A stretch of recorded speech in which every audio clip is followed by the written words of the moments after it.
आगे बढ़ते हुए आपको बताएं, कश्मीर के मसले से पहले हमें अफगानिस्तान का सोचना होगा। अफगानिस्तान के साथ हमने अपने ताल्लुकात बेहतर क्यों नहीं किए? जमीयत उलमा इस्लाम के सरबराह मौलाना फजलुर रहमान का इस्लामाबाद में तकरीब से खिताब। कहा, अफगानिस्तान में ज़ाहिर शाह से अशरफ गनी तक भारत की हिमायत वाली हुकूमतें आई।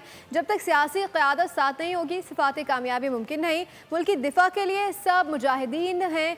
अगर भारत के साथ मामला होगा तो पूरी कौम एक होगी। हम अपने मामलात को सुलझाने के बजाय उलझा रहे हैं।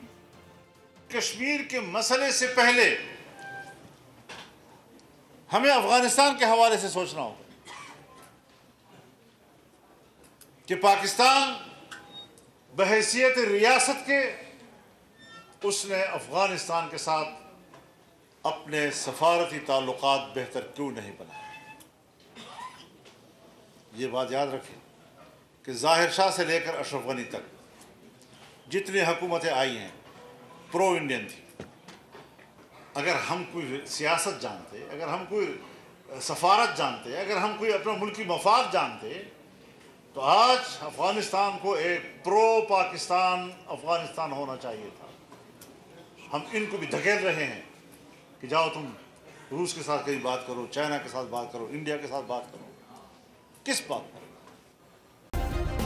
सब्सक्राइब करें और बेल दबाएं ताकि कोई खबर रह न जाए।